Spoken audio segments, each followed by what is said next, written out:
to the Grit and Grow podcast, where we talk to guests who are pursuing excellence in both sport and life, who encourage and motivate us to become better mentors, coaches, parents, and athletes.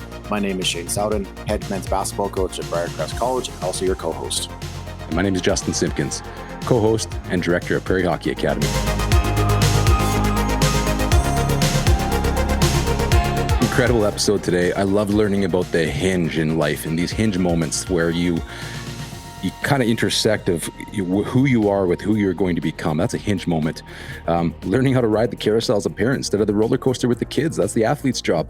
Really cool stuff today from Rob Bell. Yeah, Justin, I love talking to Dr. Rob Bell this episode. It's wonderful talking to guests who have worked with at such a high level, professional athletes, high level college athletes. And then also they come on our episode and they're just connecting with us as parents. For me as a coach of college players, and then just me as a dad and coaching youth players. This one was, I wish we could have kept going. So many great tidbits, and I really encourage parents take a listen to this one. You will not regret it. Yeah, so approachable. And Shane, you might get a bill in the mail because you just dug into Rob about sports psychology stuff that you could use on your championship run with your team. So a better us makes a better you makes a better us. Dr. Rob Bell on today's podcast, PhD in sports psychology, numerous professional athletes that he coaches and corporate athletes, and author of 8 books, incredible podcast host, and get this, PGA Tour caddy. Enjoy the episode today.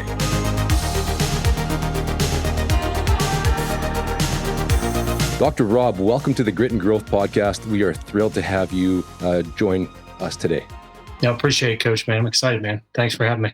Rob, you are in Indianapolis, or you're from Indianapolis, Indiana, correct?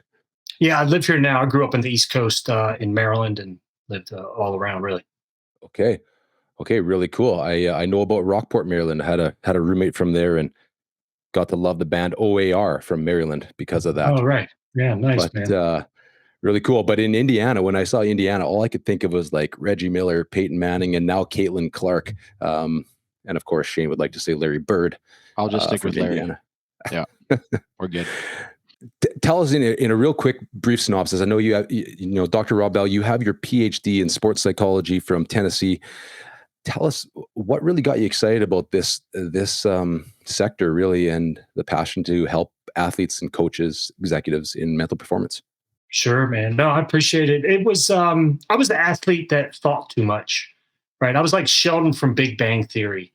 So I was always stuck inside my head. Every coach that I went to would always tell me the same thing.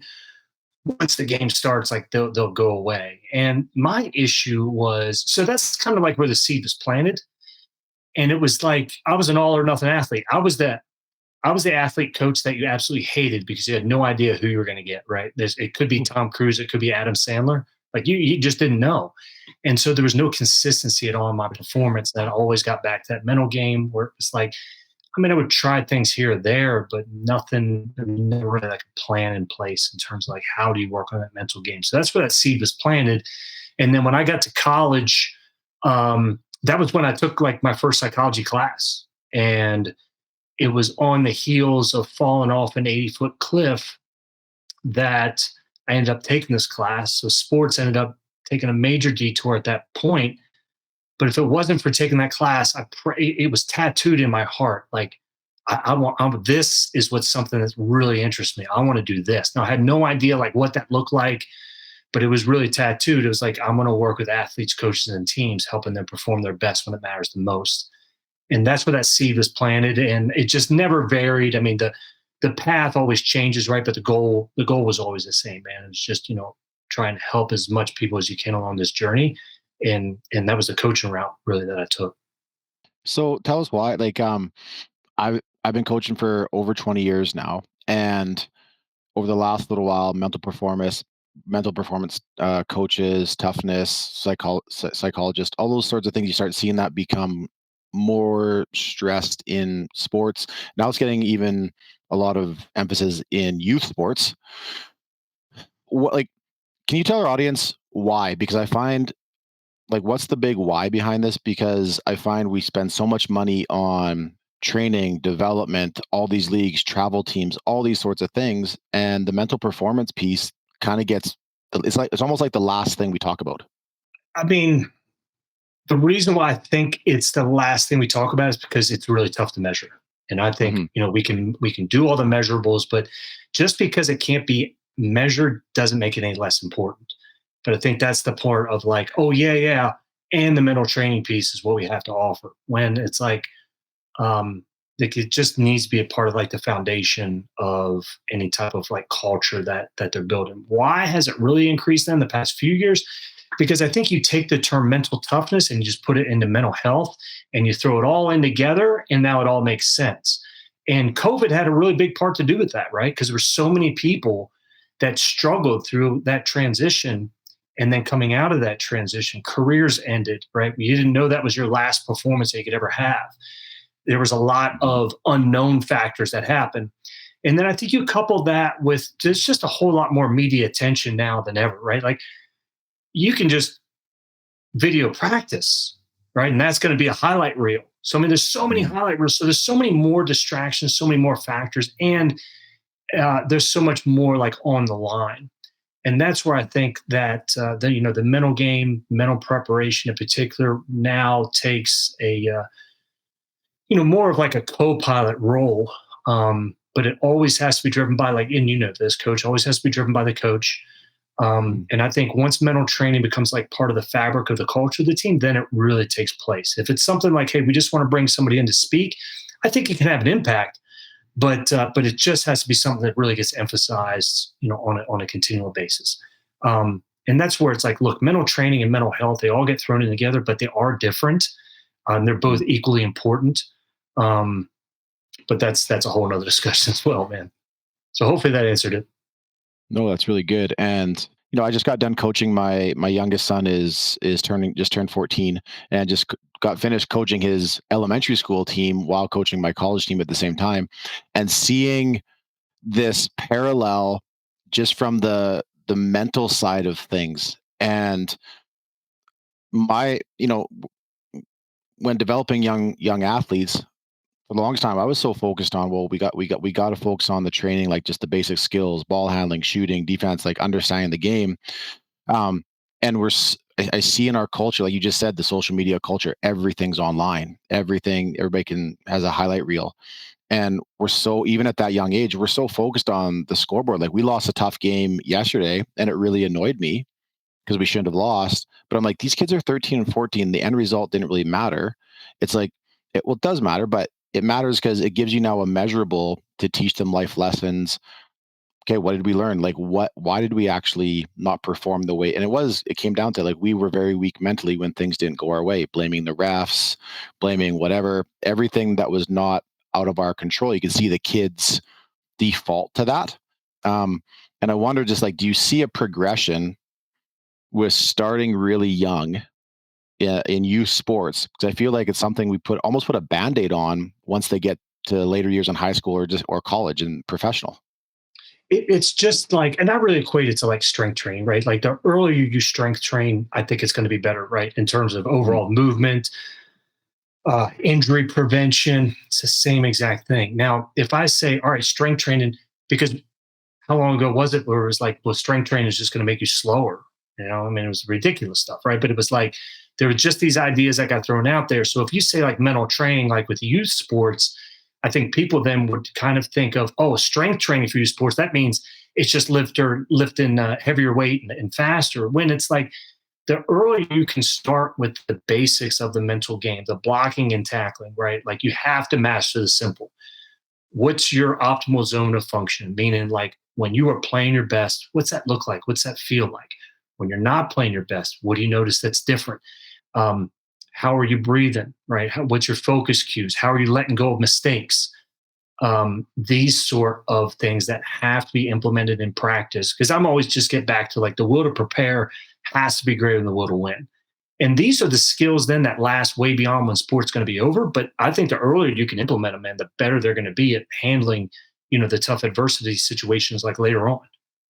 Mhm. That statement just jumped out at me, Rob. Like the will to prepare has to be greater than the will to win. Do you ever get young athletes to kind of just look at you a little sideways when you say that? They go, "Well, I only prepare because I really want to win." You know what I mean? Like we talk about athletes who we're like, man, that guy just loves to win, and that's why he competes. Yeah, and that's great, right? Like, I mean, if you have that doggish mentality, I mean, the ability to compete, it's awesome. So, who's the toughest opponent? Person in the mirror. You're competing against yourself, and people will say, "Well, get better every day, get better every day, get better every day." And too often, it just becomes fodder for, okay, but that just means training every day, and it's true. But you can go back and, man, have I visualized my good performance? Right? Did I look at this past week in terms of how did I prepare? Do I have a plan for next week? It's not always the plan, it's the planning, the ability to be able to think about, hey, how am I being a good teammate? How am I being a good leader? What's something I would have changed this week? And then once you get that introspective athlete, they're competing against themselves. That's the most difficult opponent because you get those athletes that love to compete. I mean, those are the best, right? They show up on game day. If you can have that athlete that now shows up every day and brings it hard every day. Because if your best players are your hardest workers, man, your job's easy, right? No problem, man. Mm-hmm. And it's like, so that's the part that I look at, but it's always about the preparation. And like winning does take care of itself, but it's who you become on this journey. And I've got another line. I use this one a lot. I'll tell this one to a lot of athletes. Winning feels better than having won. Now, that's the one that I'll get a lot of side looks like, what do you mean? Well, you're striving for this goal. You're striving for it. You're striving for it. Bam, you got it.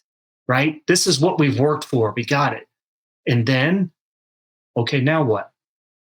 Now it's on to the next. Just like that. And so that's the part where if it's like, look, this whole process in terms of what we're becoming and when you're going to reflect back on it, you tell me, coach, right? Like you reflect back on the victories. It is the victory, but it's the relationships. It's the struggle. It's what we overcame in order to get that. It's when we were down by 10 points, we were able to come back and win. That's what we focus on is those moments, like the bus rides, right? The locker room. Mm-hmm. And so that's the part continually always focusing on that and emphasizing that in terms of like the journey. That's where I think when the competition really becomes internal against ourselves and what am I always trying to improve upon? So sorry for the long-winded answer on that one, man. I can get off on tangents, brother. No, that was fantastic. You just man, you just made me think of so many memories just over. Like I've had so many people in the last few days ask, congratulate us on the conference championship and all this stuff. And they're, getting interviewed, people asking you questions. And I said, you know what? It really hasn't sunk in, but I said probably the most special thing about it is the stories that got us there. Like the self-sacrifice, the guys letting go of their ego, sticking to our routines. We won our first two games of the tournament and we were down most of the game.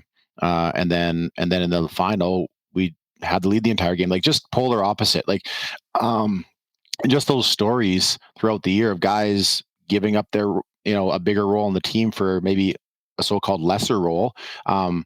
And being the biggest cheerleaders on the bench instead of playing 25 minutes, playing 15. Like I can talk about it forever.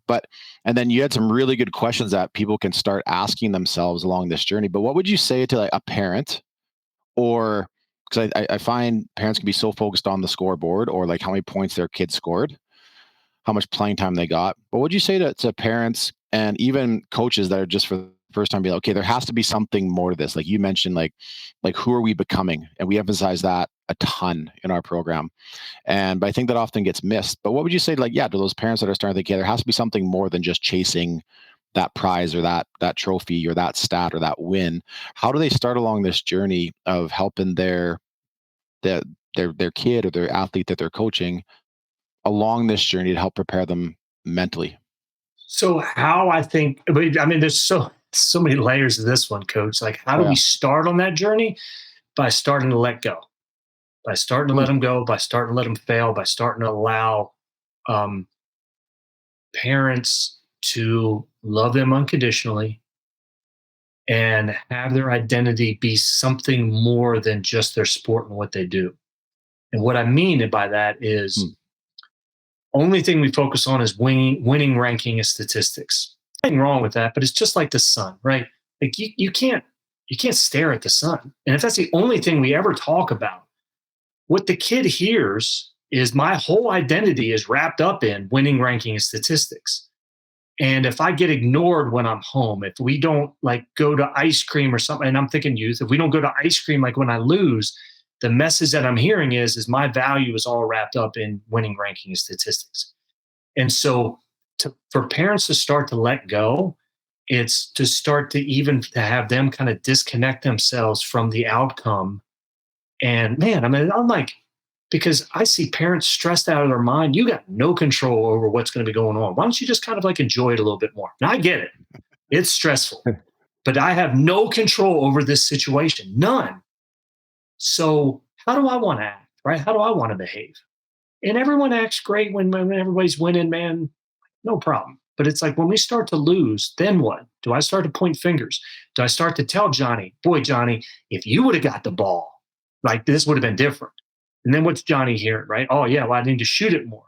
When that could be totally contrary. So that's the part that I look at, man. It's the first step is they've got to, parents have to start removing themselves from just this overarching, like I'm the only one that knows what's best. They've got to disconnect themselves from that. And if I could just add on that too, like, what's a simpler strategy to that one?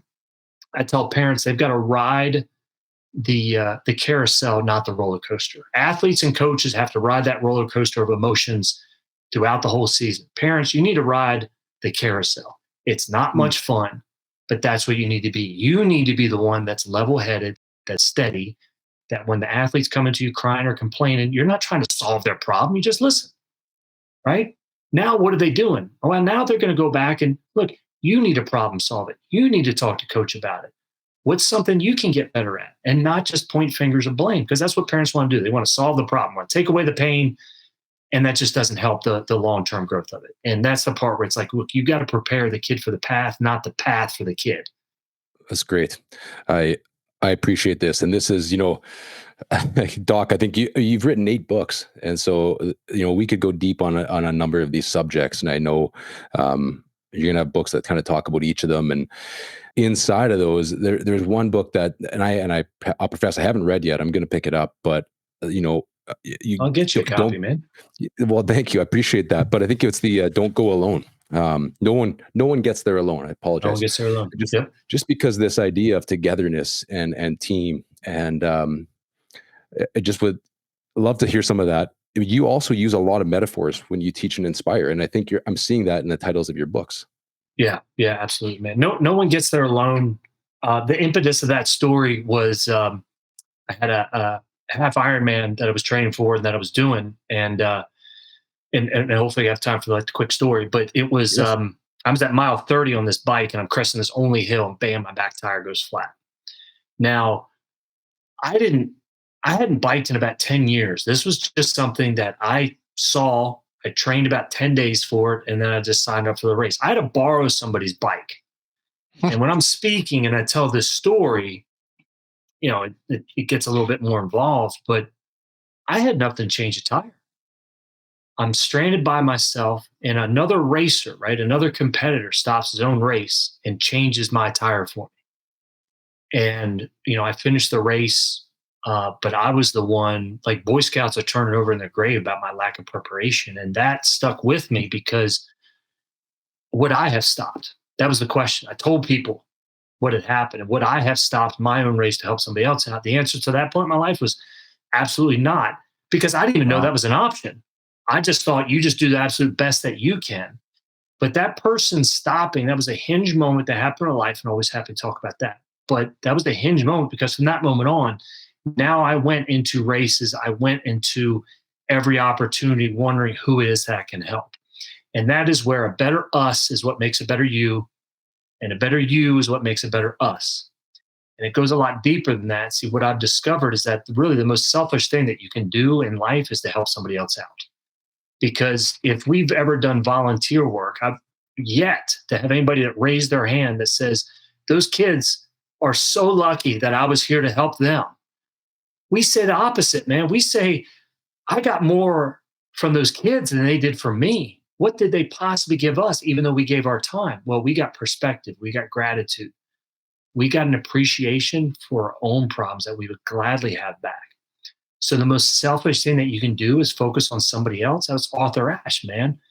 When I tell somebody on my team You've just got to let go of that mistake.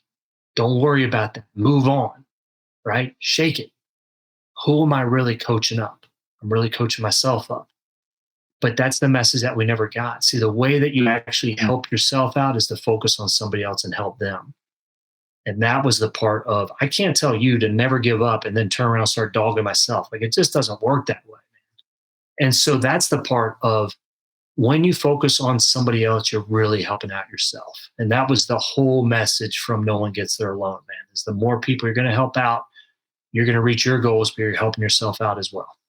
I've spent the last couple days reaching out, sending voice messages, writing cards, trying to thank as many people as possible. And then after, like, we're traveling to nationals here in a couple days, and after we're done, our department's already figured out, like, we got like well over 100 thank you notes and cards to send, and sent my players with boxes and boxes of donuts yesterday, walking around campus thanking people and offering like all that kind of stuff. And just overwhelmed when I look at some of the pictures from Saturday night after the game, and just seeing the different faces in the crowd and how many people made this possible and played a part. Like, I get emotional thinking about it. Just like, yeah, you don't get there alone. And even people that weren't there, like, there's people that help our student athletes or me or our assistant coaches 2 decades ago, that because they made a decision to serve and lead in a particular way or to invest in us, that's now coming out within our team dynamics now. And just like, yeah, it's just, you just can't go it alone. Doctor, I got a question. So we made this run. We finished first in our conference. We're able to close it out in the conference tournament. We're hanging a banner for the first time. It's crazy exciting. I don't know if you know where, like, our school is. We're in Saskatchewan. We're right above North Dakota, and we're flying to Montreal in 3 days for Canadian national championships. And we've been really focusing on routines, like, stick to your routines in the midst of everything, like full gyms, mass chaos. What would you recommend, like, especially in the short term? So, we're a college basketball team, a bunch of guys, 18 to 24-year-olds. We're going to one of the biggest cities in North America. We're not going to be in a gym for 2 days. Our routines are getting messed up a little bit. Our first game's Wednesday night. We're playing the host team right off the bat in probably a really crazy atmosphere. Today I'm going to have the speakers blasting so the guys can't hear themselves on the court when we're going through stuff. What would you recommend, just in a short turnaround like this, to a team and a coach in the situation that I'm in? Yeah, that's a good one. Do you have an easier question, maybe, Coach, you want to ask me on this podcast here? Well, the nice thing is you've already, like, some of the stuff you said, I'm like, oh, this is good. We're doing that. That's awesome. But I also know, I'm very aware that I've got blind spots. And Yeah. is there something? Maybe it's just a simple reminder, that sort of thing. Like, Yeah, yeah. it's a good one, Coach. I mean, I think, we have the team routines, and then we have, like, the individual routines as well. And so I think there's probably two parts here. One, the plan A is letting everybody know exactly what that plan is going to be, right? And knowing as well is that our job is to remain flexible, to not let anything bother us. Like, that's the part that I find to be so important, because travel might stress some people out, right? Like, oh, my mom starts asking me a bunch of questions. So if we can, like, identify where these minds are going to kind of be, hey, this might happen. This might happen, right? And if we can try to predict what are all going to be these options, how are we going to respond to them on an individual or team basis? And then what are we going to get back to? Is that going to impact how we're going to play and how we're going to compete? Right? Because my mom is going to be bothering me or something like that. Am I going to let that impact how I'm going to play and how I'm going to compete? And that's where I look at it. It gets back to the communication piece, is trying to identify where the bodies are going to be buried and how we're going to respond to that stuff. Knowing that we can't identify everything, but if we have a plan for it, then we can anticipate it better, right? Might be a travel delay. tell you what, we're not going to let anything bother us. And then the other thing I always think that this is the plan B one, coach, if I throw that one out there, is I love watching comedians. And the reason why I love watching comedians, and if it could be a team environment, because when you watch a comedian, something happens in the brain that relaxes you, man. You allow you to have fun. I think it's amazing what comedians do. You can tell me you can go out there and make everyone laugh. Like, is there something like that that can be nice and relaxed, but it still kind of brings us together and allows us just to chill, right? Because it's not about like trying harder or making sure we meet that moment, right? I think it's a lot about making sure we're more relaxed and we're not spending so much energy before the actual game. No, and that's the other one that'd be like a C. I always ask my athletes, when do you need to be ready? I need to be ready, on Wednesday because the game's on Friday. No. When do you need to be ready? Well, 7 p.m. at Friday when the game is. Just keep reminding yourself that's when you're going to be ready, right? That's what matters. So hopefully that one was pretty good, coach. Well, it comes back to, you just said, like, working on yourself and like who are you going to be in this moment, right? And like and to let go, right? Because like I've already been stressed about flights and luggage and other stuff, and my AD this morning just said, just stop. He's just like, that's out of your control. We got everything else covered. Yes. Well, we'll pivot. If we have to pivot, we'll pivot. Right. And I was like, you know what? And I have to be that, what you just said, calm in the midst of the storm for my guys for the next week, and just be like, So oh, coach is good. We're good. Exactly. That's right. The thing. Yeah. Exactly. If coach is relaxed, I'll look at coach, and then I'm going to be relaxed. It's good if it's I have a business partner and some things go wrong in the business, you'll kind of be like, well, if that's the worst thing that happens to us today, we're in pretty good shape. And we just move on. So it's just that mindset. And I'm glad you brought that up. And let me just add, if I can just add one more thing, like, coach, it's going to be 5 years from now. You know how fast time goes, right? And like, I think the best part about winning is we get to play again. And we get to practice again, and it's not over. Like, that's the part that I look at when you continue on this journey. So it's like, man, being able to enjoy that stuff is just so much fun. So true. So true. You mentioned comedians, which is cool. Michael Jr., I've always appreciated some of his acts, and he's got this really great skit on the shift. And I've used this so much in my coaching perspective. And I just kind of wonder, maybe unpack the hinge for me. I don't know if that's similar to the shift, but tell us about the hinge. And sure. Yeah. So every door has a hinge, and a door without a hinge is a wall. It just doesn't work. So if you ever hear of doors opening and closing in life, it's because of the hinge. If you ever hear a rusty door, it's not the door that's rusty at all. It's the hinge that's rusty. So what the hinge is in our lives, it's going to be that one moment, one person, or one event that makes all the difference in our lives. It connects who we are with who we're going to become. Now, we can't connect the dots in life looking forward. We have no idea what's going to be that play that makes all the difference. What's going to be that person that makes all the difference in our lives. We can only connect the dots in life looking backwards and seeing, wow, the impact that coach had on my life, the impact that play had on the game. And, sometimes we don't recognize these hinge moments till weeks, months, years later. But the two facets that are very important is, no matter how bad a situation is, no matter how bleak an outcome looks, it only takes one. It takes one play to turn everything around. We just don't know when that's coming. And so the importance of those hinge moments is, obviously it gets back to the preparation, but it's just being open and just knowing that it just takes one. That's what we're getting ready for. It takes one client, one coach, one shot to turn everything around. And if you look back on every important game, it's never one play, but it is one play, right? And I agree. I think they're both true, right? If people are going to say, no, it's never one play, okay, I agree with that, right? It is all these plays. That is absolutely true. But it is also one play. We just don't know when that play's coming. And so that's the part. If you look back at any important game, any close game, look, it's one or two plays that makes all the difference. That's what we're preparing for, and that's the importance of it. And with that, so it only takes one. And then with that, the tragedies that happen in our life, cancer, death of a loved one, significant injuries, they are immediate hinges because from that moment on, everything's different. Everything has changed. And I think it's so important for us to know the difference between what a tragedy is and what's going to be an inconvenience. And that's the importance of that hinge.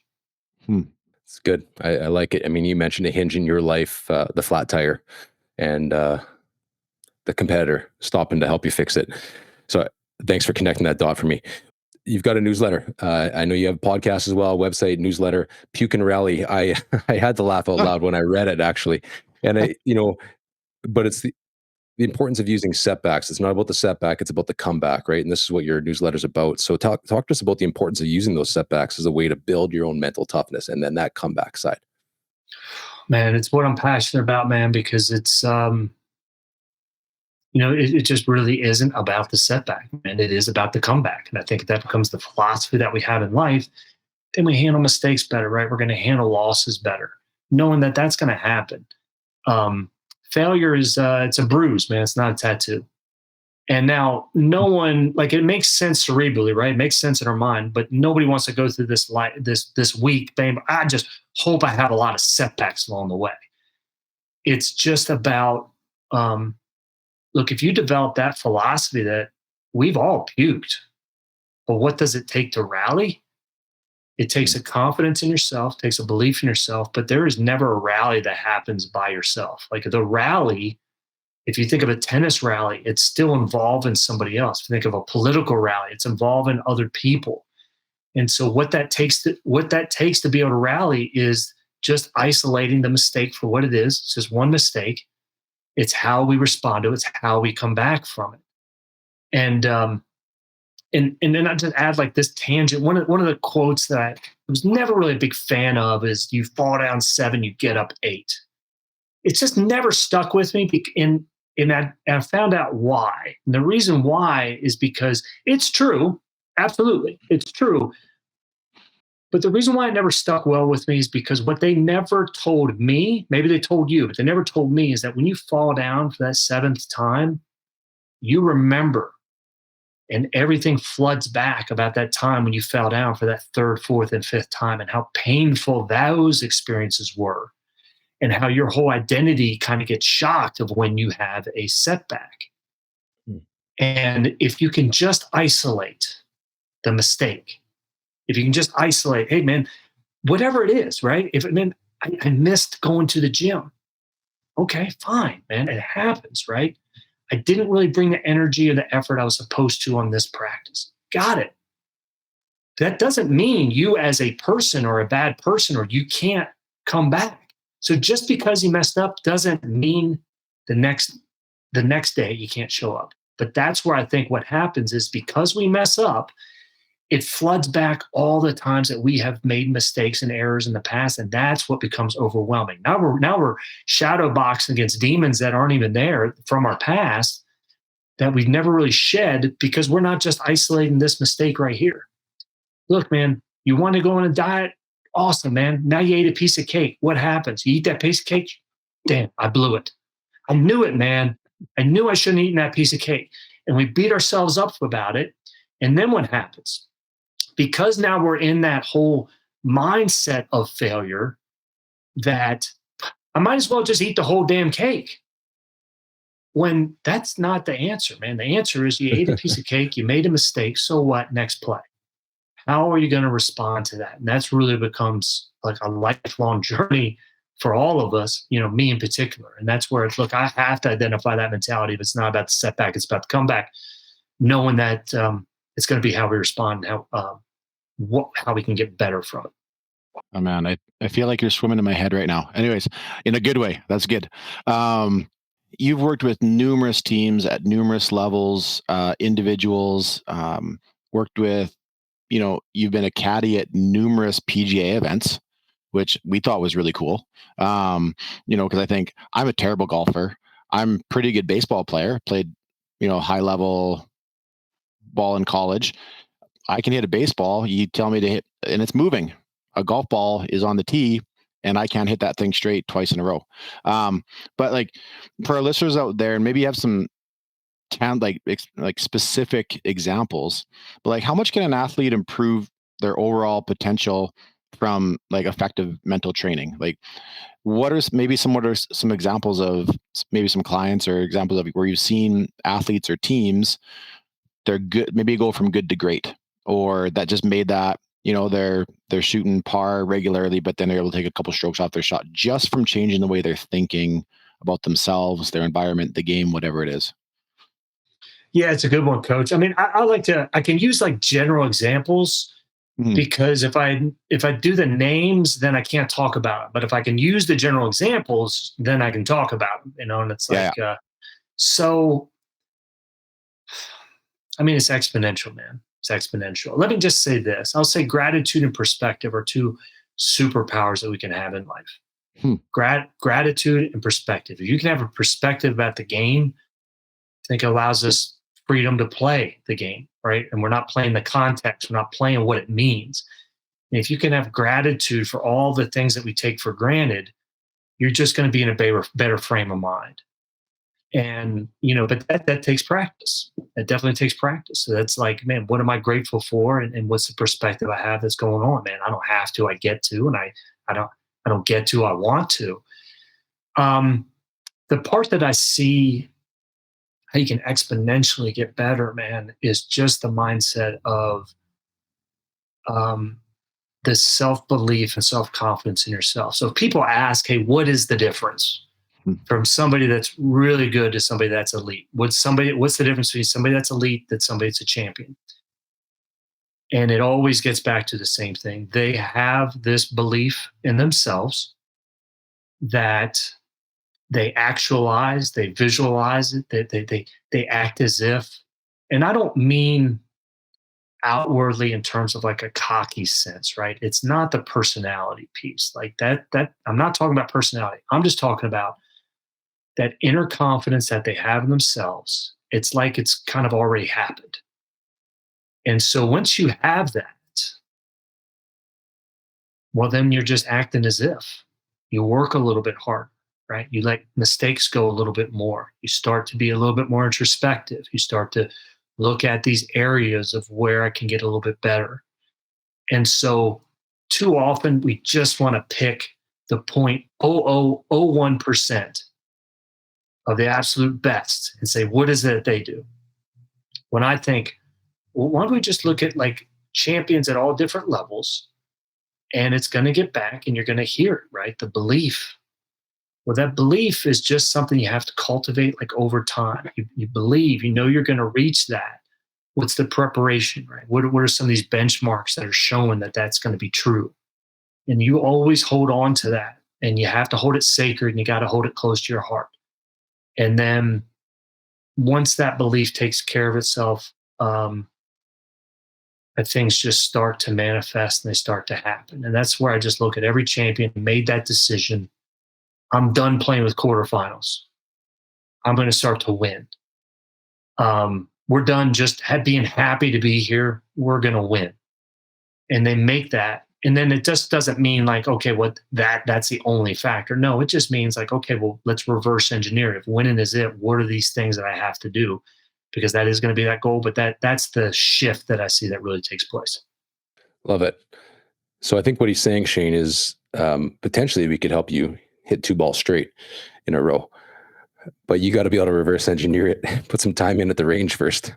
I need So some major reverse engineering of my golf game.